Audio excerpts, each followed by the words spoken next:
हाय दोस्तों, नमस्कार। कैसे हैं आप लोग? उम्मीद है अच्छे होंगे। आप मनीष सफर के साथ हमारा वीडियो अच्छा लगे लाइक सब्सक्राइब एंड शेयर। तो आज आप लोग के लिए जो हम वीडियो लेके आए उसमें एग्रोनॉमी से रिलेटेड सारे क्वेश्चन हैं। लगभग 500 प्लस क्वेश्चन मिलेंगे आपको। और जितने भी एग्जाम हैं आने वाली परीक्षाओं में, वो सभी यहाँ से मैं कवर कराऊंगा एक ही वीडियो में। ओके, तो बने रहिए हमारे साथ। चलिए स्टार्ट करते हैं MCQ।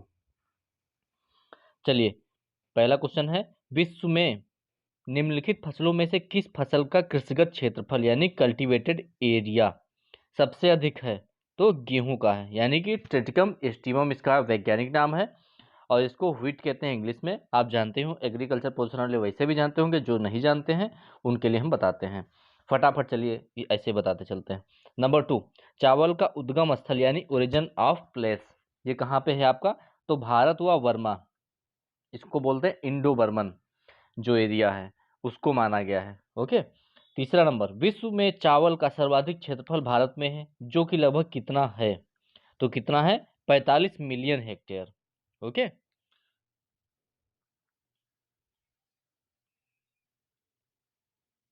अगला क्वेश्चन, चौथा नंबर का, चावल की उत्पादकता में सबसे अधिक किस राज्य में है? उत्पादकता तो कहाँ पे है आपका? पंजाब में।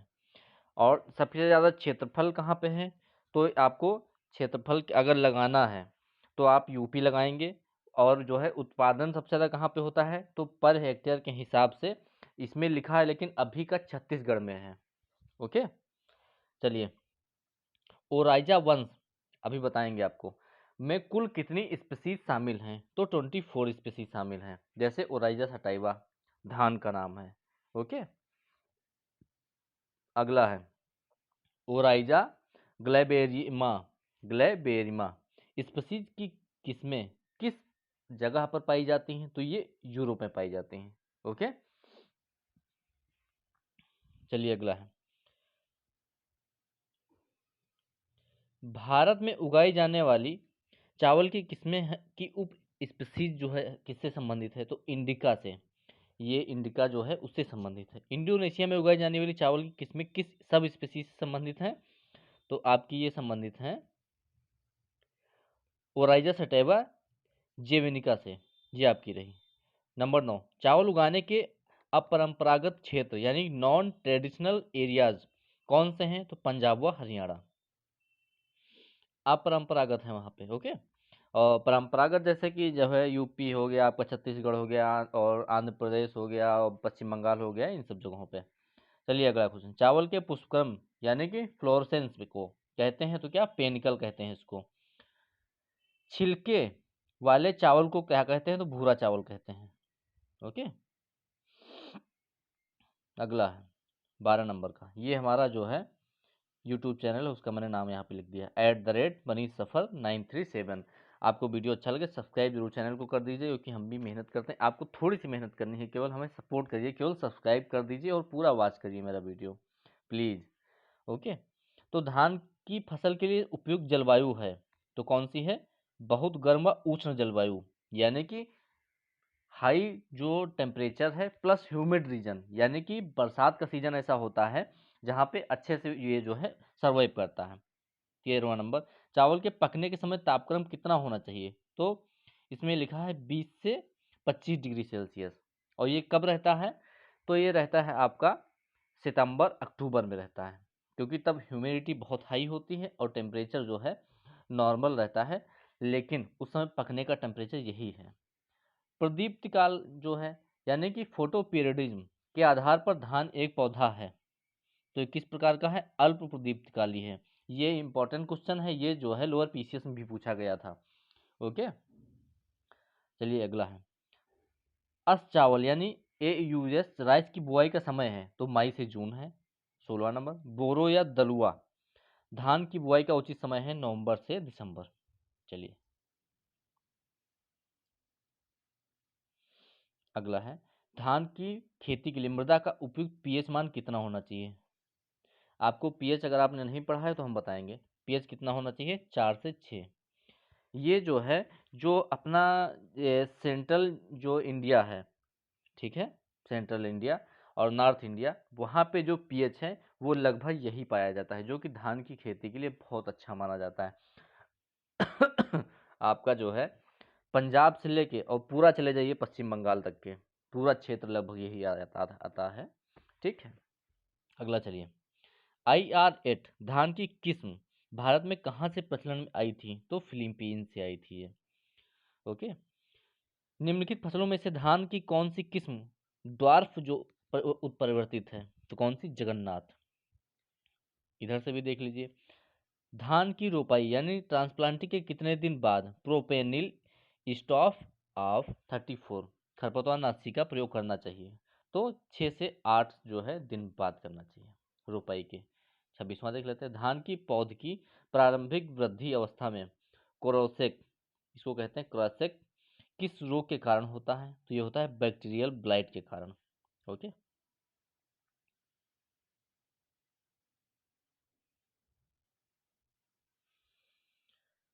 धान की बुआई की बुरकाव यानी ब्रॉडकास्टिंग व ड्रिलिंग विधि में क्रमशः बीज मात्रा कितनी होनी चाहिए? तो कितनी होनी चाहिए? 100 से सॉरी 60 से 100 किलोग्राम पर हेक्टेयर। ये इसमें उल्टा लिख दिया है यहाँ पे। ओके, तो इतनी होनी चाहिए, सॉरी 100 होनी चाहिए इसमें बुआई में, और ड्रिलिंग सीड ड्रिलिंग जो होती है जैसे कि उसमें छेद करके बोते हैं, उसमें 60 किलोग्राम होनी चाहिए। माफ़ी दीजिएगा, ये सही मैंने बताया। अगला है, धान के 1 हेक्टेयर क्षेत्रफल में रोपाई के लिए कितने क्षेत्रफल में नर्सरी तैयार करनी चाहिए? तो 10,000 जो है, सॉरी 1,000 इस वर्ग मीटर में, 1,000 वर्ग मीटर में। भारत में धान की नर्सरी तैयार करने की डो डेपोग विधि किस देश से प्रचलन में आई? तो ये कहाँ से आई थी आपकी? ये आई थी आपकी फिलीपींस से। ओके, चलिए इधर भी देख लीजिए। किस कीट के द्वारा धान का टुंग्रो वायरस रोग फैलता है? तो ग्रीन लीफ हॉपर जो होता है, ग्रीन लीफ हॉपर आपने देखा होगा, और ना देखा हो तो उस पर डालिए, गूगल पे सर्च करिए। धान में जो हेड हर्ट हुआ होता है, वाइट हेड होता है, वो किस कीट के प्रकोप से होता है? तो ये तनक छेदक होता है, यानी कि स्टेम बोरर होता है वो। ओके, इसे की तरफ देख लेते हैं। धान के पौधे के कल्लों में रूप हला, तना या प्याजी पत्ती, सिल्वरी शॉर्ट और अनियन लीफ किस लक्षण के कीट के कारण होता है ये लक्षण? तो गॉलमिज होता है। ओके, इधर भी देख लेते हैं। धान की नर्सरी तैयार करने की आद्र विधि यानी वेट मेथड जो होता है, उसमें रोपाई के लिए पौध तैयार हो जाती है 20 से 25 दिनों में। डोपिंग मेथड में धान की नर्सरी रोपाई के लिए कितने दिन में तैयार हो जाती है? तो 11 से 14 दिन। धान के ग्रासी स्टंट रोग यानी कि ग्रोसी स्टंट डिजीज का वाहक कौन होता है? तो ब्राउन प्लांट हॉपर होता है। ओके,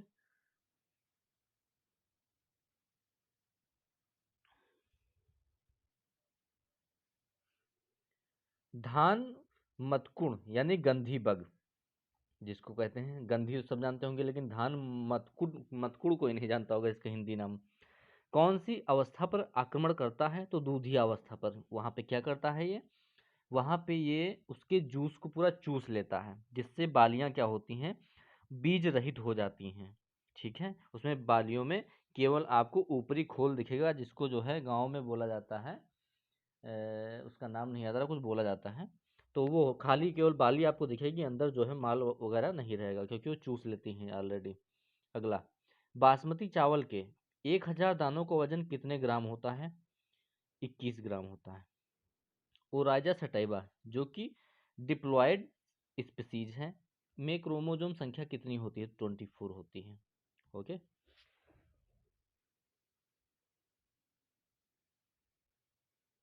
अगला, धान में बौनेपन का गुण यानी ड्वार्फिंग करेक्टर इन राइस के लिए कौन सा जीन जिम्मेदार होता है? तो D G O gene, DGO gene. Okay, golden rice किस तत्व का अच्छा स्रोत होता है? विटामिन ए का।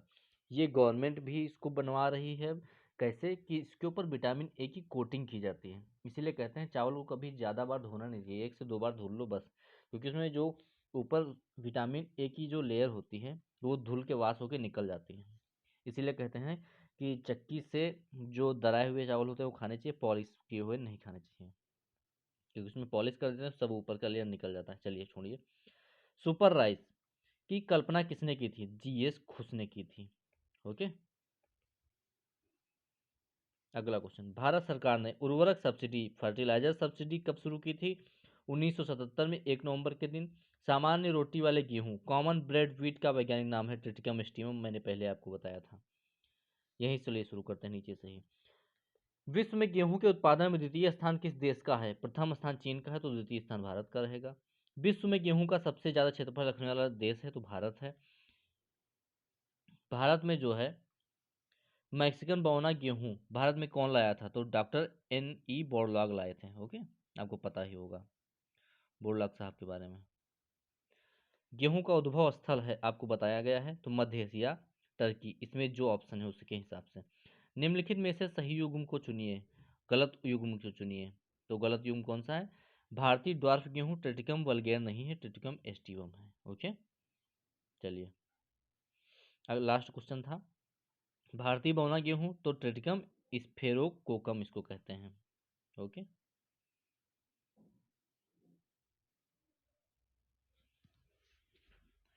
46 नंबर का क्वेश्चन देखिए, गेहूं की प्रथम किस्म जो कि कम लंबाई, लॉजिंग रेजिस्टेंस लॉजिंग रेजिस्टेंट व अधिक उपज देने वाली थी, उसका नाम क्या था? तो नॉरिंटेन, बहुत ही इंपॉर्टेंट ये है, नॉरिंटेन पूछा गया है कि ये कौन सी जो है फसल की जो है किस्म है, ये क्वेश्चन आया था। ठीक है, चलिए, अच्छी प्रकार से गेहूं का दाना भरने के लिए तापक्रम कितना होना चाहिए? 23 से 25 डिग्री सेल्सियस।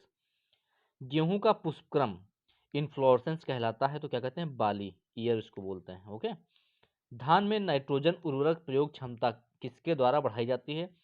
किसके द्वारा बढ़ाई जाती है? तो यूरिया सुपर ग्रेन्यूल के द्वारा, सल्फर कोटेड यूरिया के द्वारा। चलिए अगला, किसके मध्य संकरण से ट्रिटिकेल तैयार किया जाता है? तो गेहूं और राई के बीच में। अगला क्वेश्चन, फ्लोरिस माइनर किस कुल से संबंधित है? तो ग्रेमनी कुल से।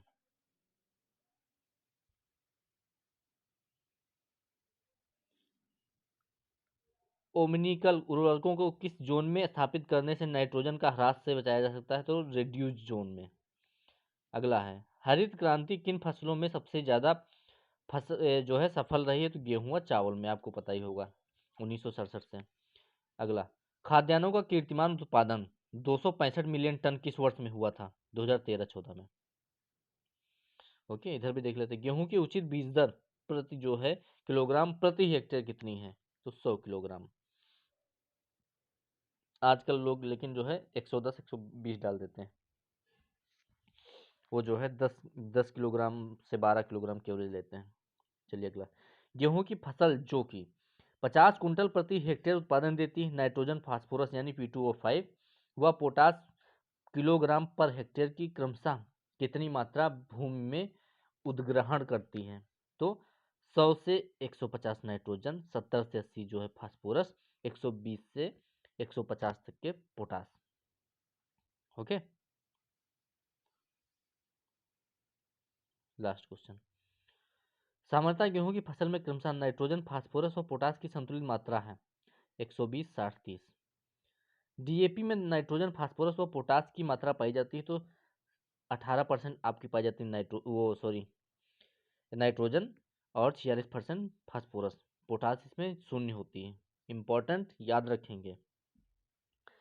इधर भी देख लेते हैं, धान की फसल में अकियोची रोग किसकी विषलता यानी टॉक्सिसिटी के कारण होता है? तो हाइड्रोजन सल्फाइड के कारण। ओके, पीएच मान 4.0 पर किस फास्फोरस आयन की प्रधानता होती है? H2PO4 की। ओके, इंपॉर्टेंट याद रखेंगे। चलिए अगला, गेहूं में गेहूं में किस अवस्था पर सिंचाई करनी चाहिए? तो CR stage, crown root initiator जब होता है, जब कल्ले फूटते हैं प्रथम दिवस पे, यानी कि 21 to 25 डेज पे, ये इंपॉर्टेंट स्टेज आप याद रखेंगे। अगला क्वेश्चन है, गेहूं में किसके प्रयोग से फाइलेरिस माइनर का नियंत्रण होता है? तो आइसोप्रोट्यूरान। फाइलेरिस माइनर के 1000 दानों का वजन कितना होता है? 2 ग्राम होता है। क्योंकि उसके जो दाने होते हैं वो सूख जाते हैं इसलिए। चलिए गन्ने के टुकड़ों पर अस्थाई जड़ें होती हैं तो शूट रूट्स इनको बोलते हैं। गन्ने का पुष्पक्रम इन्फ्लोरेसेंस कहलाता है तो एरो कहलाता है। गन्ने की बढ़वार के लिए अनुकूलतम तापमान कितना होना चाहिए? 26 से 32 डिग्री सेल्सियस। गेहूं अनुसंधान निदेशालय यानी कि DWR कहाँ स्थित है? तो आपका करनाल में स्थित है। करनाल कहाँ? हरियाणा में है। नोबल केन का वैज्ञानिक नाम है सेकेरम ऑफिसिनेरम। ये किसका नाम है? गन्ने का। गन्ने का सेकेरम ऑफिसिनेरम का उद्गम स्थल है न्यू गिनी। गन्ने की उत्पादकता यानी प्रोडक्टिविटी के क्षेत्र में कौन सा राज्य सर्वाधिक उत्पादन करता है? तो तमिलनाडु आपका। अगला, अखिल भारतीय गन्ना अनुसंधान कार्यक्रम AICRP ऑन शुगरकेन कब शुरू किया गया? तो 1970 से 71 में। अदसाली यानी कि एडसाली गन्ने की रुपाई कब की जाती है? जुलाई से अगस्त में की जाती है। ओके। उगाने के लिए गन्ने के शीर्ष भाग यानी टॉप पोर्शन का चयन करना चाहिए क्योंकि इसमें प्रचुर मात्रा में ग्लूकोज होता है जो कि फटाक से अंकुरण करता है। So important. इधर का लास्ट क्वेश्चन बचा था कि गन्ने का कृषिहर क्षेत्रफल का उत्पादन और भारत के किस राज्य में सर्वाधिक है? तो उत्तर प्रदेश में। इधर बचे थे 2 क्वेश्चन। गन्ने में शुगर ट्रांसलोकेशन के लिए कौन सा तत्व आवश्यक है? तो के। ओके, NPK आपने सुना होगा। अगला इधर 76वां क्वेश्चन, गन्ने की वृद्धि कौन सी अवस्था सिंचाई के लिए सर्वाधिक जो है क्रांतिक होती है? तो कौन सी होती है? फॉर्मेटिव स्टेज इसको बोलते हैं। गन्ने की रोपाई के कितने माह तक गन्ने की फसल में खरपतवार स्पर्धा बनी रहती है? तो 4 माह तक, क्योंकि तब छोटा होता है और वो अपने जो है जड़ों को मजबूत नहीं कर पाता है। उस समय अगर इसमें जो है नियंत्रण नहीं किया गया तो इसमें जो खरपतवार लगने वाले हैं वो सब जो है उसका गुण तत्व सब कुछ जो है चूस लेता है। इसलिए निराई गुड़ाई बहुत आवश्यकता होती है। अगला, गन्ने की फसल में खरपतवार नियंत्रण के लिए कौन से खरपतवारनाशियों का प्रयोग करना चाहिए? तो इसमें सभी सीमाजीन है, एलाफ्लोर है, एट्राजीन है, ये सब दिए हैं। इधर भी देख लेते हैं। एप्रिकेनिया मिलोनोल्यूका किसके खिलाफ परजीवी के रूप में प्रयोग किया जाता है? तो किसके खिलाफ? शुगर केन पायरिल्ला जो रोग लगता है, अरे सॉरी, शुगर केन पायरिल्ला। अगला है, फसल की किस्म में रोधिता जो कि फसल की एक ही किस्म को 4 से 5 वर्ष तक बृहद पैमाने पर लगाने पर एक रोगजनक के प्रति रोग रोधिता यानी कि डिजीज रेजिस्टेंट जो होता है और अन्य रोगजनकों के प्रति ग्राही यानी कि सस्पेस्टिबल हो जाती है तो उसको क्या कहते हैं? ऊर्ध्व रोधिता कहते हैं उसको। ओके,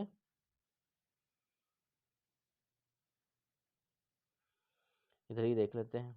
सबसे मोटा अनाज है तो कौन सा है? पेपपेलम स्क्रोबाइकुलेट। इधर देखते हैं, गन्ने का सबसे भयंकर रोग है तो रेड रॉट है। आपको पता होना चाहिए गन्ने के अंदर ये लाल सड़न रोग इसको कहते हैं, जो कि लाल लाल कभी गन्ना आप देखेंगे तो अंदर लाल लाल जो निकला वो समझ लीजिए रोग है।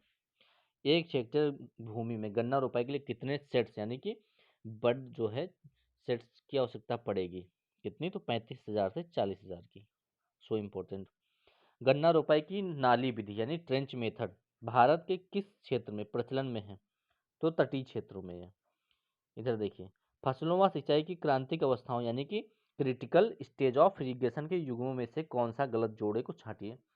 तो बाजरा में बाली अवस्था है क्रांतिक स्टेज यानी कि, क्योंकि बाजरा वाजरा आप जानते हैं राजस्थान साइड ज़्यादा होता है क्योंकि वहाँ पानी कमी होती है तो इसलिए वहाँ पे एक ही टाइम पानी मिलता है, इसलिए वो उसी हिसाब से बनाया गया है और उस हिसाब से ये ग्रो भी करता है। दूसरा है कपास फूल आने से पहले, ये भी सही है तो ये गलत नहीं हो सकता है। गेहूँ मुकुट जड़ बनते समय, मुकुट और जड़ बनते समय। मूंगफली फली विकास के लिए नहीं क्योंकि तब सड़ जाता है, इसलिए यही जो है गलत है यानी कि ये जो गलत जोड़ा है। आखिरी क्वेश्चन, प्रकाश संश्लेषण में ऊर्ध्व जप जप जपर्ण फ्लैग लीफ का कितना प्रतिशत होता है? 52%। गन्ने की फसल में अधिक नाइट्रोजन देने से गन्ने के रस में शर्करा की मात्रा कम हो जाती है क्योंकि जब नाइट्रोजन अधिक देंगे तो जो शर्करा होती है वो जड़ों के माध्यम से नीचे उतर जाती है। So important. अगला क्वेश्चन, निम्नलिखित फसलों में वह फसल कौन सी है जो दोनों सूखा व जलाभाव यानी कि ड्रॉट एंड वाटर लॉगिंग से प्रभावित होती है, तो मक्का है ये। और मक्का को आपको पता होना चाहिए इसकी खासियत क्या है कि तीनों जो है सीजन हो जाती है, जाड़ा गर्मी वर्षा सर्दी, मतलब कि जो है आपका रबी सीजन, खरीफ सीजन और जायद सीजन के। ओके, चलिए अगला। वाष्पोत्सर्जन ट्रांसपायरेशन को कम करने के लिए एट्रीजॉन का प्रयोग किया जाता है, क्योंकि यह रंध्रों के खुलने और बंद होने की क्रिया को प्रभावित करता है। इधर देखिए, मृदा उर्वरता को अच्छी तरह बनाए रखने के लिए किस फसल चक्र का जो है प्रयोग करना चाहिए, तो इसमें जो दिए हैं उसमें से सोयाबीन, गेहूं, मूंग। ओके, तो आपका सोयाबीन, गेहूं, मूंग ये तीनों हो गए।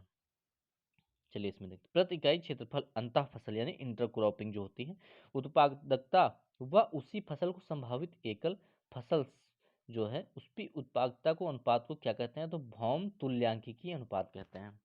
ओके,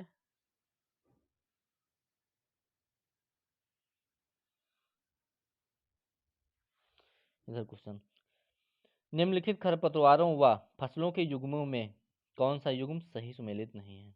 स्ट्राइगा ज्वार, अमरबेल, रेजिका, टाइफा गन्ना, यही। ओके, अगला देखें। मक्का की फसल में ग्रासी खरपतवारों को एट्रोजीन खरपतवार नाशी के द्वारा नियंत्रित किया जाता है, और मक्का के पौधों को इस खरपतवार नाशी से नुकसान नहीं पहुंचता, क्योंकि मक्का के पौधे में इस खरपतवार नाशी का जो निम्नीकरण डिग्रेडेशन एंजाइम द्वारा किया जाता है, तो कौन सा है, GSH एंजाइम। इधर देखिए, अंतः फसली सिस्टम के अनुकूलतम उत्पादन लेने के लिए कौन सा उर्वरक से जो है शेड्यूल काम में लाना चाहिए, तो केवल मुख्य फसल के पूर्ण संतुलन जो है मात्रा, फुल रिकमेंडेड डोज। ओके, इधर बचा है एक सवाल, एक इधर बचा है। निम्नलिखित खरपतवार नाशियों में माइको हर्बिसाइड कौन सा है, तो इसमें है कोलेगो। ओके, अगला, मृदा की पीएच मान में बदलाव के प्रति अच्छी तरह अवरोध जो है करने की क्षमता कहलाती है बफरिंग कैपेसिटी, ये कहलाती है।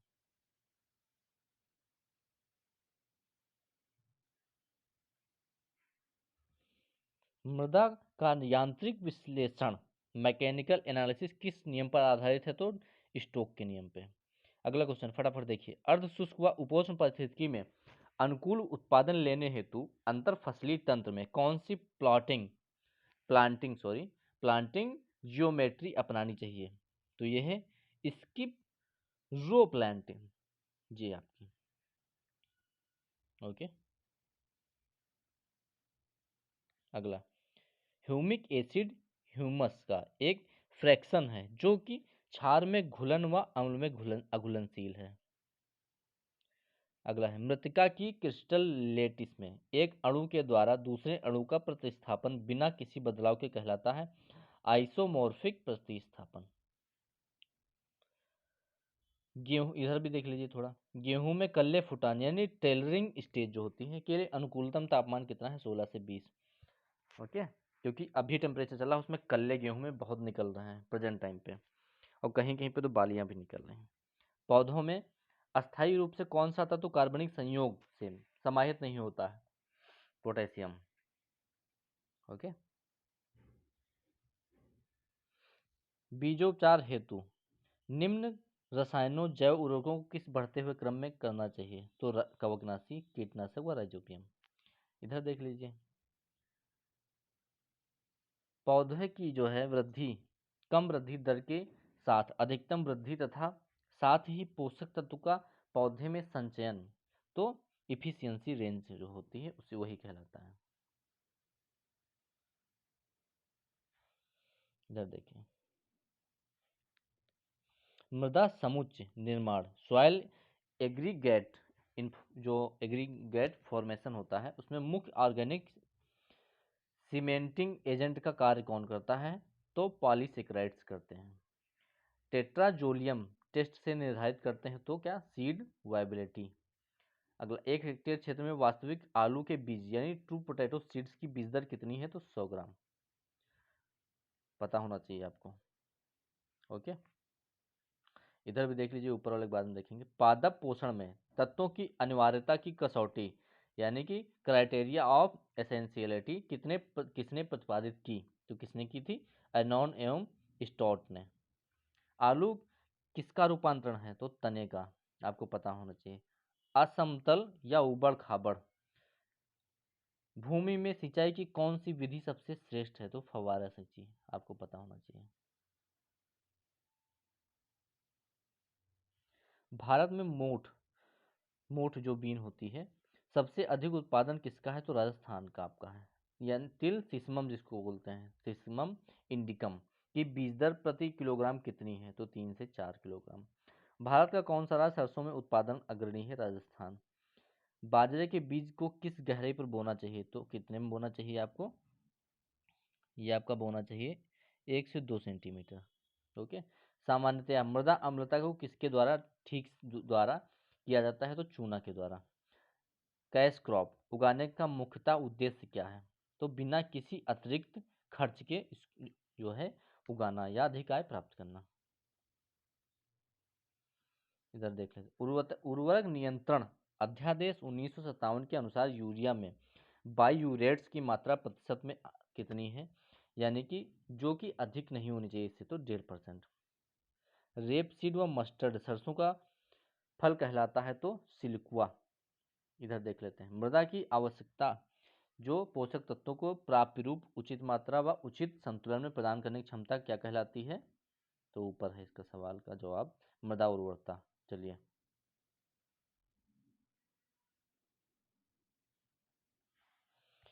बंड फॉर्मर से बनाई जाती है, तो क्या मेड बनाई जाती है? इधर देखते हैं, अनुकूल उत्पादन प्राप्त करने के लिए संकर मक्का की बीज दर कितनी है? तो 20 से 25 किलोग्राम। ठोस सतह पर अधिशोषित जल के अणु अन्य जल अणुओं को अपनी ओर आकर्षित करते हैं, इसको क्या कहते हैं? तो संसंजन बल, यानी कि कोहेंसन कहते हैं। रागी का वानस्पतिक नाम है तो इलुसाइन कोरेगाना।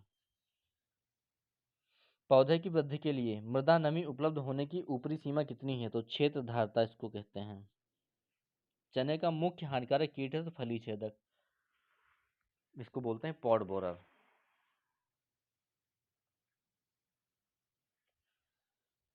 नियंत्रित परिस्थितियों में मृदा की एक कॉलम से अंतःश्रवण यानी कि परकोलेशन एवं निक्षालन लीचिंग जिसको कहते हैं का मापन किसके द्वारा किया जाता है? लाइसीमीटर के द्वारा किया जाता है। So important. अंश शोधन यानी कि कैलिब्रेटेड करके खुली नाली में जल का बहाव किसके द्वारा किया जाता है? तो पार्सम फ्लूम के द्वारा किया जाता है। मूंगफली में क्रमशः तेल और प्रोटीन की मात्रा कितनी होती है? तो 45% होता है ऑयल, प्रोटीन होती है 26%। न्यूनतम भू परिष्करण से फसल उगाने के तरीकों को क्या कहते हैं? तो मिनिमम टिलेज कहते हैं। जीरो टिलेज तो आपको बताएंगे किसको कहते हैं, बिना जो है उसमें निराई गुड़ाई और बिना जो जुताई के वो जो है जब सीड्स ऐसे छिड़क दिए जाते हैं उसमें, उसको जीरो टिलेज कहते हैं। किस प्रकार के उर्वरकों के लिए भारत पूर्ण रूप से आयात पर निर्भर है? पोटेशियम टाइप के जो है। अगला देखिए, राष्ट्रीय कृषि नीति के अनुसार कृषि में कितने प्रतिशत सालाना वृद्धि दर होनी चाहिए? तो 4% से अधिक। मूंगफली के उत्पादन में अग्रणी राज्य गुजरात। अगला है, जल स्तर की गहराई किस यंत्र द्वारा नापी जाती है? पीजोमीटर के द्वारा। चलिए अगला, रिमोट सेंसिंग किसके अध्ययन में सहायक है? तो उपरोक्त सभी के, मृदा लक्षण, भूमिगत जल, भूमिगत क्षेत्रफल, सभी के। ओके। सूरजमुखी का पौधा किस पोषक तत्व की कमी के सूचक के रूप में प्रयोग किया जाता है? तो बोरान। बोरान आप जानते हैं कि जितनी भी फूल वाली फसलें हैं तेल वाली, उनके ऊपर जो है छिड़काव किया जाता है जब इनमें फ्लावरिंग होती है, जिससे इनमें तेल का कंटेंट बढ़े। जो हमारे जो किसान हमारा वीडियो देख रहे हैं, जिनके बच्चे देख रहे हैं, वो अपने घर वालों को बताएं कि बोरान का स्प्रे एक बार जरूर कर दें। ओके। चलिए, निम्नलिखित फसलों में से कौन सा तत्व उर्वरक पोषक तत्व के रूप में शामिल नहीं है? तो कार्बन। कार्बन क्योंकि कोई पोषक तत्व नहीं है, आपको पता होना चाहिए। कुसुम में शीर्ष भाग हटाने यानी टॉपिंग का मुख्य उद्देश्य क्या है? तो शाखाओं व फूलों को बढ़ावा देने हेतु ये हटाया जाता है।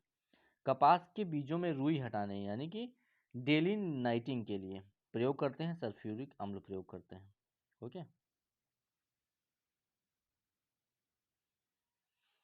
इधर ही देख रहे हैं, कपास में अनुकूल उत्पादन लेने के लिए आवश्यक पौध संख्या प्रति हेक्टेयर कितनी होनी चाहिए? तो 5,000 से 8,000, सॉरी 50,000 से 80,000। बॉलवर्म कीट किसका है? तो आपको पता होना चाहिए, कपास का है, क्योंकि इसमें लग जाता है सारे पौध खराब हो जाते हैं। रंध्रों को बंद रखने की प्रक्रिया को बढ़ावा देने वाला रसायन है तो PMA। इधर देखते हैं, मूंग में किस प्रकार का अंकुरण पाया जाता है? तो किस प्रकार का पाया जाता है? APGL। इसमें मैंने अपने यूट्यूब का वो डाला था, इसीलिए आपको कम दिख रहा होगा, उसके लिए माफ़ी चाहते हैं, कल से नहीं डालेंगे, क्योंकि जो है वीडियो कुछ लोग रिकॉर्ड भी कर लेते हैं तो उसके लिए डालना पड़ता है मजबूरी में भाई। चलिए हम फिर भी बता दे रहे हैं आपको। सोयाबीन में नत्रजन स्थिरीकरण यानी कि एन फिक्सेशन के लिए उत्तरदायी जीवाणु राइजोबियम जेपोनिकम है, आपको पता होना चाहिए। सॉरी ये नहीं, ये तिल किस कुल से संबंधित है? तो पेडालिएसी। मक्का में सिंचाई की दृष्टि से मुख्य क्रांतिक अवस्था कौन सी है? तो टेस्लिंग स्टेज आपको बोलते हैं उसको। अगला है, फसल उत्पादन के कारणों में जल व उर्वरक के बीच संबंध होता है सिनेर्जिस्टिक। सोयाबीन में फ्लूक्लोरेलिन का प्रयोग करते हैं तो मिट्टी में मिलाकर इसको प्रयोग किया जाता है।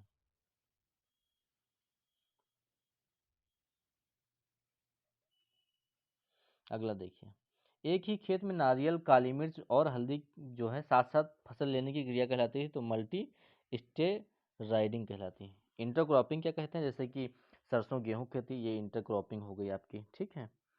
तो चलिए, स्टीवेंसन जो स्क्रीन है उसका संबंध किससे है? तो एग्रो मीटीरियोलॉजी से है। सेवन घास का वनस्पतिक नाम है तो लेस्यूरस सिंडिकस है इसका नाम, ये ओके। एक एकड़ धान के खेत में कितने किलोग्राम सिंगल सुपर फास्फेट की आवश्यकता होगी यदि फास्फोरस फास्फोरस को पी से करते हैं और पोटास को के से करते हैं, यानी कि इंगित की दर 60 किलोग्राम प्रति हेक्टेयर रखने हो तो सिंगल सुपर फास्फेट में फास्फोरस की मात्रा 16% हो तो 150 किलोग्राम की आवश्यकता पड़ेगी। सीवेज प्लस पानी में सिंचित फसलों में किस तत्व की मात्रा अधिक दूषित या के रूप में भोजन में अवशेष के रूप में पाई जाती है? तो कैडमियम।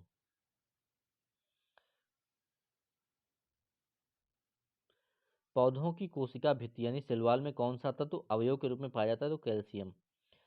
पौधों में तत्वों की गतिशीलता में कौन सा पादप हार्मोन सहायक है? तो ऑक्सिन। पोटेशियम। उर्वरकों को अधिक मात्रा में फसलों को देने से पोषक तत्वों का अवशोषण कम हो जाता है, जस्ता एवं तांबा। RMO40 किस्म किसकी है? तो मोठबीन की है, जो कि सबसे ज़्यादा राजस्थान में होती है। किस तेल खली ऑयल केक में नाइट्रोजन की मात्रा सबसे अधिक होती है? तो मूंगफली में 45% होती है, आपको पता होना चाहिए। एवरग्रीन रिवॉल्यूशन शब्द किसने दिया था? डॉक्टर MS स्वामीनाथन ने। अभी आपको पता होना चाहिए, इनको भारत रत्न से सम्मानित किया गया है। ये हमारे वैज्ञानिक थे, बहुत ही महान वैज्ञानिक, जिन्होंने हमारे देश की दरिद्रता खत्म करने में बहुत सहायता की। चलिए, सबसे अधिक अम्ल उत्पादक कौन सा उर्वरक है? तो अमोनियम सल्फेट। यदि एक पौधा पुरानी पत्तियों में इंटरवेनल क्लोरोसिस दर्शाता है और धीरे धीरे नई पत्तियों में पहुंचता है, यह लक्षण किस पोषक तत्व की कमी से? तो मैग्नीशियम की, सॉरी। चलिए, कृषि फसलों में फिनाइल मर्क्यूरिक एसीटेट रसायन का प्रयोग करते हैं तो किसमें? वाष्पोत्सर्जन को कम करने के लिए। इसमें थोड़ा ब्लर हो गया है। जल मांग में शामिल होता है तो उपभोग जल, स्पेशल कर्मों के लिए प्रयुक्त एवं जल, अन्य आर्थिक जल का ह्रास जिससे बचा जा सके इसलिए। इधर देखते हैं, निम्नलिखित युग्मों में कौन सा सही सुमेलित नहीं है? तो धान का तना छेदक कीट। अरहर का कौन सा रोग इरियोफिड माइट के द्वारा ट्रांजिट होता है? तो किसके द्वारा होता है? आपको स्टेरिलिटी मोजेक के द्वारा। इधर देख, नागफनी के उन्मूलन के लिए किस कीट को भारत में लाया गया था? तो लाया गया था डेक्टा इलोपियन टेम्टोनस टेम्टोसनस, ओके। पार्थिनियम हिस्टोरोफोरस गाजर घास के नियंत्रण में सहायक कीट का नाम क्या है? Zygogramma बाइकोलेट्रा, okay. चलिए अगला है इधर, यदि एक फार्म 20 एकड़ का है और 15 एकड़ भूमि रबी में, 15 एकड़ खरीफ में और 20 एकड़ जायद की फसलों में फसल उगाते हैं तो उस फार्म की फसल सघनता यानी कि क्रॉपिंग इंटेंसिटी है 250%। क्यों? क्योंकि पूरी इधर यूज हो गई, पूरी इधर यूज हो गई, इधर जो बची उसको जो है 50% वो बच गई। चलिए आखिरी क्वेश्चन देखते हैं। कौन से सूक्ष्म जीव का व्यापारिक रूप से जैव नियंत्रण में प्रयोग किया जाता है? तो ट्राइकोडर्मा विरिडी है ये। इसको क्या कहते हैं? तो ट्राइकोडर्मा विरिडी। इधर क्वेश्चन देखते हैं। निम्नलिखित रोगों में से कौन सा रोग पुष्प असामान्य संरचना यानी कि फ्लोरल एबनॉर्मलिटीज को प्रोत्साहित नहीं करता? Downy mildew of mustard. चलिए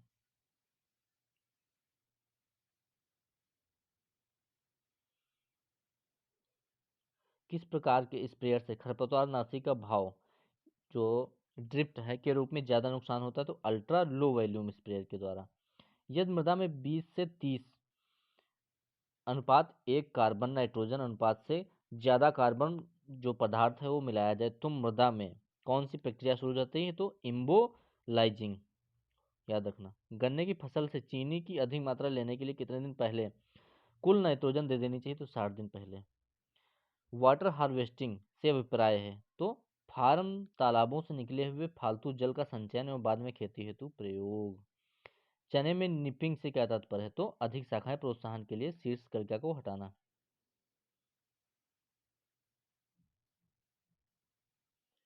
कैच क्रॉप का उदाहरण है? तो तोरिया। रिले क्रॉपिंग का सिस्टम है? तो इसमें ये नहीं होगा। ये मक्का, आलू, गेहूं, मूंग, ये रिले क्रॉपिंग का सिस्टम है। इंटरक्रॉपिंग में टेम्परल कंप्लीमेंट्री किसके कारण पाई जाती है? तो ये पाई जाती है कंपोनेंट क्रॉप्स की वृद्धि के समय निम्न होना। ओके, इधर देख लेते हैं। कपास की फसल में पहली सिंचाई के जो है पहली सिंचाई देर से करने पर श्रेष्ठ मानी जाती है? तो अधिक वनस्पति वृद्धि को रोकती है ये। चलिए फंक्शनल एलिलोपैथी जो है किसमें होती है? तो एक प्रीकर्सर पदार्थ स्रावित होता है जो कि सूक्ष्म जीवों के द्वारा जो सक्रिय पदार्थ है उसमें बदल दिया जाता है।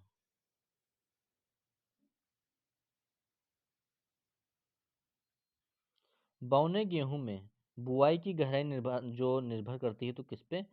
कालियोप्टाइल की लंबाई पर।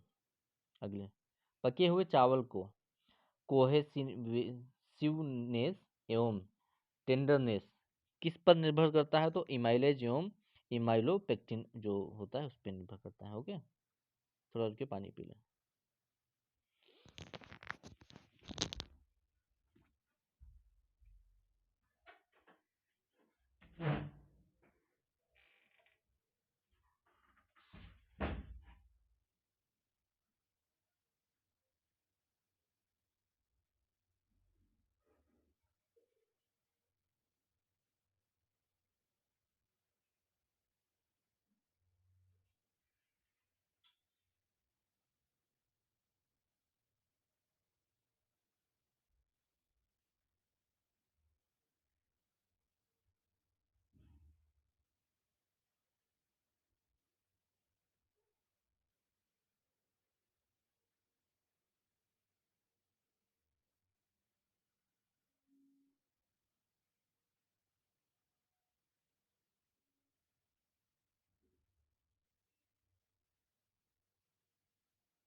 सोयाबीन का उत्पत्ति स्थल है तो चीन में है आपका। क्षेत्र क्षमता यानी फील्ड कैपेसिटी पर पीएफ मान होता है तो कितना 2.54। ओके। क्यूआई के संबंध में अवधारणा यानी कि क्वांटिटी ऑब्लिक इंटेंसिटी रिलेशनशिप किसने विकसित की थी? तो किसने की थी? आपकी पैकेट ने।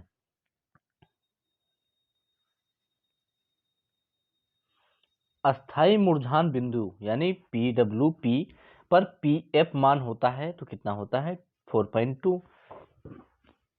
यदि एक मृदा का स्थूलता घनत्व बल्क डेंसिटी जो होता है 1.16 मिलीग्राम पर मीटर क्यूब एवं जो कण घनत्व है वो 2.62 मिलीग्राम पर मीटर क्यूब होता है तो उसकी मृदा सांद्रता प्रतिशत कितना होता है? 55.7। ओके। अब इधर देख लेते हैं।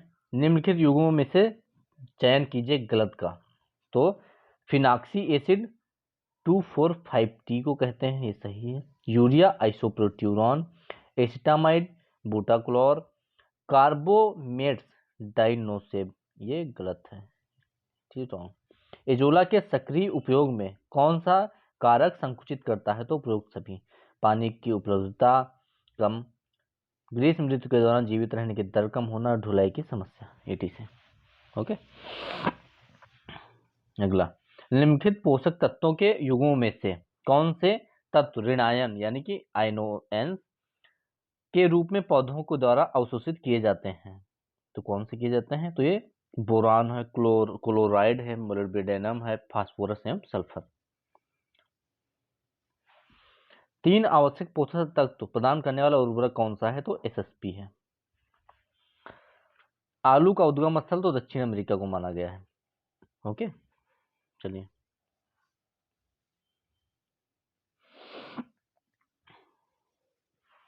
अम्लीय मृदाओं में उगाए जाने वाली फसलों के लिए कौन सा आयरन चिलेट सबसे उपयुक्त है? तो Fe लोहा हो गया, हेडटा ये। निम्नलिखित में से कौन से उर्वरक में जल घुलनशील फास्फोरस पाया जाता है? तो ए और सी में, एसएसपी और एमएपी। ओके, चलिए। निम्नलिखित में से किस हरी खाद वाली फसल को तने पर ग्रंथियां पाई जाती हैं? तो किसमें पाई जाती हैं? इसको एस्काइनोमिनी एफ्रा स्पोरा पे। ओके। कपास के अधिकतम जो है संख्या में कलिका व बोल्ट्स किस कारण से गिरते हैं? तो कली निर्माण की अवस्था में मृदा में जल की कमी के कारण। चलिए। सिंचाई में कुंड विधि का जो मेथड है उसमें क्या है? तो केवल कुंड में जो 3/4वां हिस्सा है उसको गीला करना। ओके, इसलिए प्रयोग की जाती है। यदि सीमाजीन प्रयोग करने की दर 3 किलोग्राम जो सक्रिय तत्व है प्रति हेक्टेयर हो और सीमाजीन में 80% सक्रिय तत्व हो तो 0.2 हेक्टेयर क्षेत्रफल में कितने किलोग्राम सीमाजीन की आवश्यकता होगी? तो 0.75 ग्राम। ओके। एक अंतः फसल तंत्र यानी इंटरक्रॉपिंग में उपज लाभ किसके विकास के कारण होता है? तो जो है टेम्पोरल और स्पेशियल दोनों के कारण होता है। ओके। क्षेत्र क्षमता पर जल का तनाव होता है तो 0.033 मेगा पास्कल। अब इधर देखते हैं। सर्वप्रथम संकर धान किस देश में व्यावसायिक रूप से उगाया गया? तो चाइना में, क्योंकि चाइना जो है दुनिया में नंबर 1 उत्पादक है। तंबाकू में शीर्ष कलिका हटाने यानी टॉपिंग व डी सकरिंग का उद्देश्य क्या होता है? तो पोषक तत्व व ऊर्जा का फ्लोर हेड से पत्तियों की तरफ बढ़ाने हेतु। ओके। क्रॉप जो लॉगिंग होती है का प्रयोग किस फसल में किया जाता है? तो गन्ने में करते हैं। चलिए, यहाँ देख रहे थे किस प्रकार की मृदाओं में नमी ज्ञात करने के लिए न्यूट्रॉन स्केटिंग विधि का प्रयोग नहीं होता है। चलिए इधर देखिए। ए वैल्यू अवधारणा किसने प्रयुक्त की थी? तो किसने की थी? फाइंड और डीन ने। निम्नलिखित में से कौन सा सल्फर का ऑर्गेनिक रूप नहीं है? तो सिस्टीन। मृदा में अमोनियम उर्वरकों से नाइट्रोजन व नाइट्राइट्स ऑक्साइड के निर्माण को कहते हैं विनाइट्रीकरण कहते हैं। किसके बीच संकरण के कारण ब्रेसिका ज्यूनिसिया मस्टर्ड यानी सरसों का विकास हुआ? तो ब्रेसिका नाइग्रा और ब्रेसिका कंपेस्टिस के बीच में। यूरिया में नाइट्रोजन किस रूप में उपलब्ध होता है? तो एमाइड के रूप में। किस पीएच मान पर फास्फोरस की उपलब्धता मृदा में सर्वाधिक होती है? 6.5। गन्ने में बंची टॉप किसके कारण होता है? तो शीर्ष तना छेदक यानी टॉप शूट बोरर के कारण। जीवाणु जनित बीमारियों का नियंत्रण रसायनों से किया जाता है, तो किसके द्वारा किया जाता है? आपका केल्थेन के कारण। चलिए, डोलोमाइट का रासायनिक सूत्र क्या है? तो MgCO3 ये। जड़ों के जाइलम वाहिनियों में लवण ऊपर की ओर किसी विधि के द्वारा पहुंचते हैं? तो वाष्पोत्सर्जन विधि द्वारा। पोटाश डालने में पौधों की रोग रोधिता बढ़ती है, पौधों के जल भराव के प्रति रोग रोधिता बढ़ती है, तो इसमें कौन सा सही है? ए वाला है। पौधों की जो है क्षमता बढ़ती है। सतही मृदा जल की नीचे की ओर जो गति होती है डाउनवर्ड मोमेंट कहलाता है, तो अंतःश्रवण परकोलेशन। ओके। शाकनाशी जिनमें अणुओं में कार्बन और हाइड्रोजन अवयव के रूप में होते हैं कहलाते हैं कार्बन शाकनाशी। CN रेशियो जो होता है उसमें कार्बन अवशेषों का विच्छेदन यानी डिकम्पोजिशन संकुचित CN रेशियो अनुपात वाले कार्बनिक अवशेषों की तुलना में धीमी गति होती है। So important. रिले क्रॉपिंग का अर्थ है, तो रिले क्रॉपिंग का क्या अर्थ है? तीव्र वृद्धि वाले पेड़ों की दूर दूर उगाई हो, जो दो पंक्तियों के बीच फसलें जो हैं लगी हों, यानी कि जैसे कि नारियल। नारियल के साथ में आप क्या लगा सकते हैं? तो आपके ऊपर डिपेंड करता है, और वो दूर दूर भी होता है इसलिए। चलिए अगला, रेलो क्रॉपिंग का अभिप्राय है एक ही क्षेत्रफल में एक वर्ष में 4 फसलें इस प्रकार लेना कि पहली फसल कटाई से पहले दूसरी फसल की बुआई कर दी जाए। अब जैसे कि आपका यहाँ अपना यूपी में बताते हैं कि आलू की जैसे जब खुदाई होती है तो उसमें खुदाई जैसे ही होती है उसके पहले ही नालियों के बीच में आपका खरबूजा और तरबूज के बीज बो दिए जाते हैं, जो कि वही मार्च अप्रैल में तैयार हो जाते हैं। इससे आप समझ सकते हैं। चलिए, गेहूं में क्राउन रूट्स जो है प्रकट होती है, तो मृदा सतह से नीचे किंतु बीज के ऊपर। दो फसल जो मुख्य ऋतुओं में होती हैं उनके मध्य कम से कम तैयार होने वाली फसल कौन सी है? तो उसको क्या कहते हैं? Cage crop. चने की अवरोधी किस्म किस जो है रोग के प्रति अवरोधी है? तो विल्ट के प्रति। निम्न फसलों में से किस फसल में नील हरित शैवाल का प्रयोग किया जाता है? धान में। ब्लू ग्रीन एल्गी आप जानते ही होंगे, एस्पेरेलिना वगैरह जैसे। हृदय रोगियों के लिए कौन सा वनस्पतिक तेल लाभकारी होता है? तो कुसुम का तेल। कुसुम का तेल हमारे भी खेत में इस बार लगा है भाई। चलिए, दलहनी फसलों में एक पैकेट राइजोबियम कल्चर से कितने किलोग्राम बीज का उपचार किया जाता है? 10 किलोग्राम का। निम्न युगों में से कौन सा एक सही सुमेलित नहीं है? तो गेहूं 100 ग्राम बिल्कुल सही, उड़द 20 किलोग्राम, मक्का 18, सरसों का 10 ही गलत है। चलिए, रोपाई विधि से धान की खेतों में नाइट्रोजन देना चाहिए, तो आपका कितना देना चाहिए? आपका नीचे है 50% रोपाई के समय प्लस 25% कल्ले फुटान एवं 25% पुष्पगुच्छ निकलते समय। अब इधर देख लेते हैं 50 सवाल। निम्नलिखित युगों में से कौन सा सही सुमेलित नहीं है? तो ऊपर इसका आंसर है अरहर और नीलम, ये उसकी किस्म नहीं है। चलिए, ज्वार की प्रति हेक्टेयर आदर्श पौध संख्या होनी चाहिए, तो कितनी होनी चाहिए? 1,50,000। उत्तर प्रदेश में किस जो है फसल को 3 ऋतुओं में बोया जाता है? तो मक्का मैंने पहले ही बता दिया था, इसको कहते हैं जियामेज। चने की फसल जो है उसमें सिंचाई कब करनी चाहिए? तो आपकी फूल आने से पहले एवं फली निर्माण की अवस्था में। ये है। सरसों का अधिकतम उत्पादन लेने के लिए पौधों को किस पौध ज्यामिति पर बोना चाहिए? तो 45 × 20। अधिक उत्पादन के लिए गंधक की आवश्यकता होती है, तो मूंगफली में। मक्का गेहूं प्लस चना, मक्का गेहूं प्लस चना, चना मूंग फसल चक्र है, तो 300%।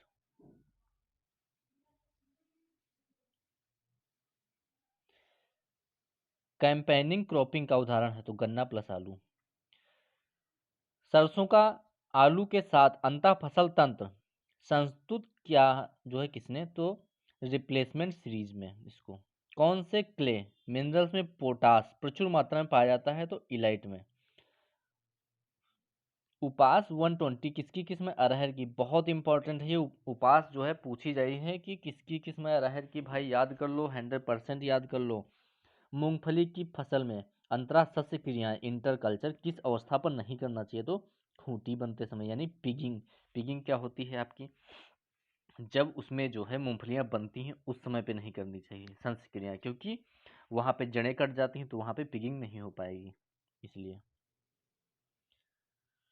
कपास में किस सूत्र से जिनिंग प्रतिशत ज्ञात करते हैं, किससे, लिंट का वजन, सीड कॉटन का वजन गुणे 100 कर देते हैं, क्योंकि कपास जो होता है गंट में जाता है, आपको पता होना चाहिए। चलिए, सबमर्ज मृदा में कार्बनिक पदार्थों का विच्छेदन किसके द्वारा किया जाता है, जीवाणुओं के द्वारा, पता होना चाहिए। एरोइंग कहते हैं तो गन्ने में पुष्करम निकलने की जो प्रक्रिया होती है इसको कहते हैं। पौधों में प्रकाश संश्लेषण के द्वारा भोजन का निर्माण होता है, इस प्रक्रिया के लिए पूर्ण पर्ण रहित जो उसमें होता है किस्म का जो उपस्थित अनिवार्य होती है वो मैग्नीशियम। पौधों में कार्बोहाइड्रेट के स्थानांतरण, ट्रांसलोकेशन, प्रोटीन तथा पानी के उपापचय, कोशिका विभाजन की जो क्रिया होती है प्रक्रिया, किस पोषक तत्व की कमी से होने पर संभव नहीं है, तो बोरान। अंकुरण के दौरान रेडिकल्स व प्लूम्यूल इसको कहते हैं का विकास होता है, तो भ्रूण यानी एम्ब्रियो में। एंटीसीनेसेंट पाली हार्मोन्स तो इसको कहते हैं जिब्रेलिन्स, इसका छिड़काव कहते हैं हार्मोन से, इससे बहुत तेजी से ग्रो होती है जो फ्रूट्स होते हैं, फ्रूट्स सब्जी सब में। निम्नलिखित पौधों में से किस पौधे में प्रकाश शोषण नहीं पाया जाता है, तो किसमें नहीं पाया जाता है, मक्के में। निम्नलिखित में से कौन सी फसल में संकुल यानी कंपोजिट व सिंथेटिक किसमें जो है प्रचलन में है, तो मक्के में। आप जानते हैं मक्के में बहुत प्रयोग हुए हैं। हाल ही में विकसित टर्मिनेटर तकनीक का उपयोग किस फसल में किया गया, तंबाकू में। टर्मिनेटर जो सिस्टम है बहुत डेंजरस भी है, आपको बताएंगे टर्मिनेट जीन्स क्या होता है। निम्नलिखित में से कौन सा एक युग्म सही सुमेलित नहीं है, तो कपास दिग्विजय, सोयाबीन की ब्राग गलत, मूंगफली की जो है ये सही है, मतलब यहाँ गलत चिन्ह लग गया था, सूरजमुखी की प्रभाती गलत है।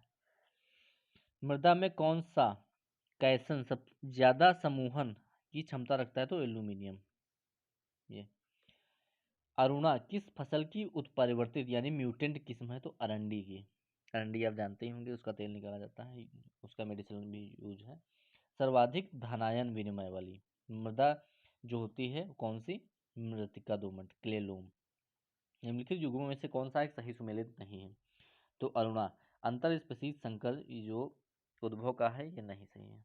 जगन्नाथ उत्पत्ति यानी कि कैसे उत्पन्न हुई ये पूछा गया है, चलिए। क्ले मिट्टी में कौन से धनायंश की यानी कि कैसंस की अधिशोषित एडॉप्शन एडॉप्शन की क्षमता अन्य के मुकाबले कम होती है, तो सोडियम में। काली कपास मृदा ब्लैक कॉटन सॉइल में कौन सा खनिज प्रचुर मात्रा में पाया जाता है, तो मोन्टेमोरिलोनाइट। जलाभाव यानी कि वाटरलॉग्ड की उपस्थिति में धान का पौधा नाइट्रोजन को किस रूप में लेता है, तो अमोनियम आयन के रूप में लेता है। मृदा अपरदन में मिट्टी के कण जो साल्टेशन प्रक्रिया द्वारा लाए जाते हैं उनका आकार होता है कितना, तो 0.1 से 0.5। सरसों के तेल में तीखापन किसके कारण होता है, तो ग्लूकोसिनोलेट्स के कारण होता है। मृदा विन्यास किसके द्वारा बदला जा सकता है, तो इनमें से किसी के द्वारा नहीं। लेग्यूम जड़ ग्रंथियों वाली जीवाणु जिनकी वृद्धि धीमी होती है किस जीवाणु कुल में शामिल है, तो ब्रेडी राइजोबियम।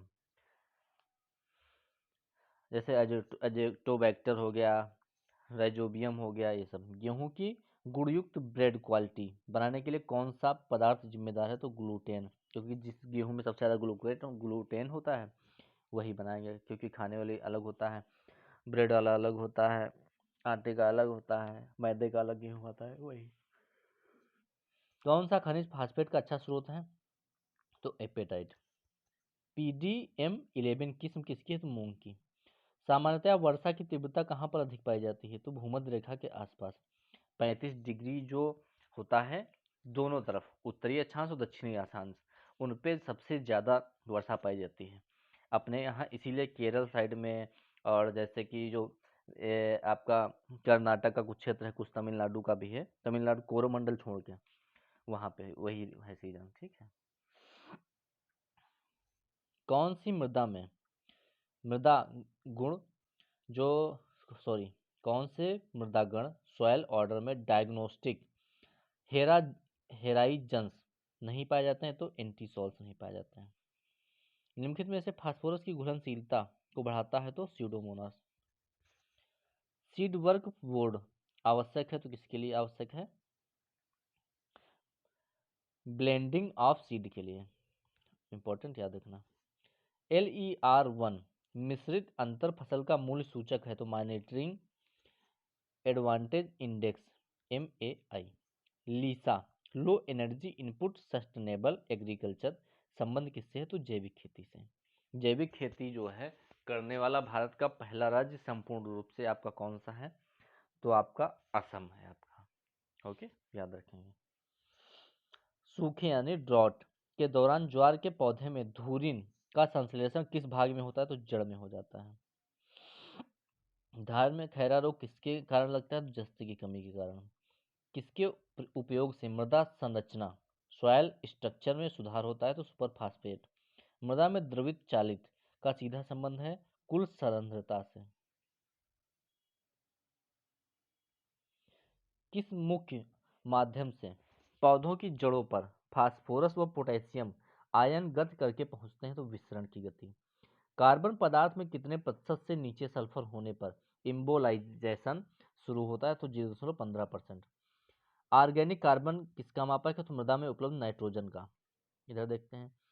निम्न में से जौ यानी बार्ले की कौन सी किस्म सूत्रकृमि के प्रति अवरोधी है?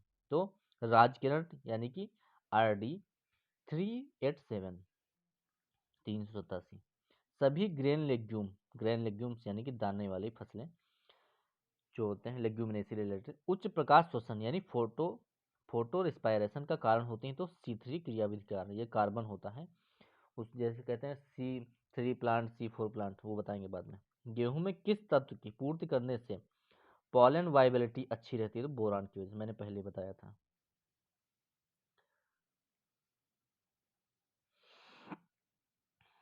चलिए अगला। तराई क्षेत्र की मृदा में किसकी कमी होती है? तो जस्ते की। क्यों?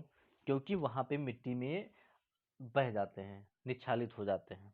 चलिए अगला। मृदा संरचना का संबंध है मृदा कणों की अवस्था पर। सिंगल सुपर फास्फेट में गंधक कितना होता है? 12%। So important. निम्नलिखित में से कौन सा एक सही सम्मिलित नहीं है? तो ये मृदा संरचना मृदा कणों का अपेक्षित वितरण। ओके, चलिए।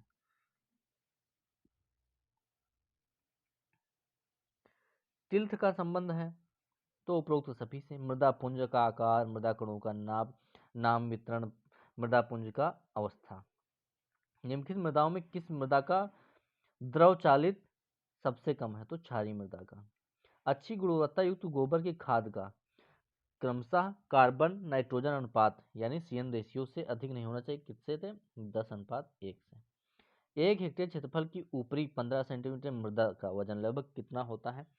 तो 2.24 इंटू 10⁶ किलोग्राम।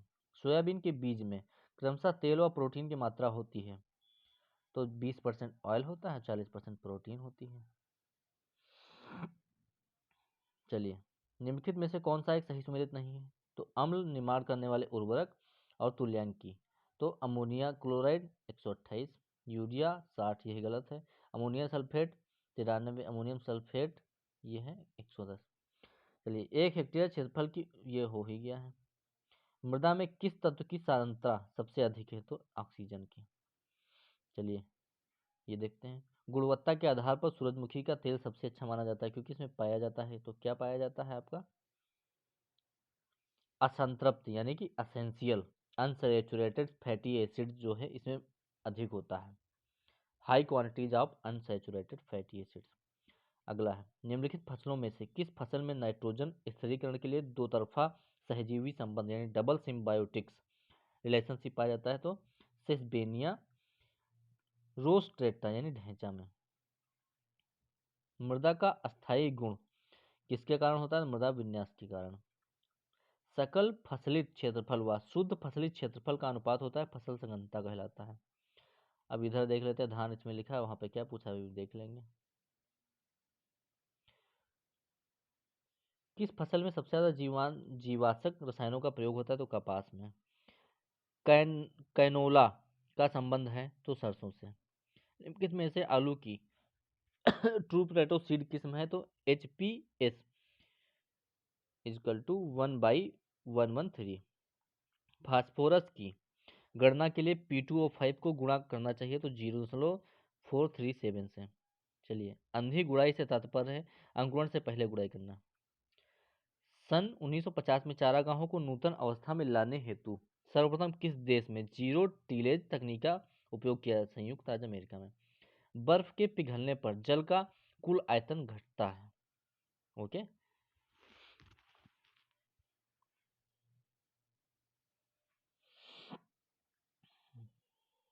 धान के खेतों में सामान्यतः एक वर्षीय खरपतवार पाया जाता है तो इकाइनोक्लोवा क्रूसगेलाई। पौधे के तने से रेशा शिथिल फाइबर लूजिंग करने की प्रक्रिया कहलाती है सड़ाना, रेडिंग। ओके। अपेक्षित खरपतवार रिलेटिव वीड्स होते हैं तो कौन से? खेत में अलग अलग पौधों फसलों के जो पौधे होते हैं। चलिए, वीडियो हमारा अच्छा लगा हो लाइक सब्सक्राइब एंड शेयर करिएगा।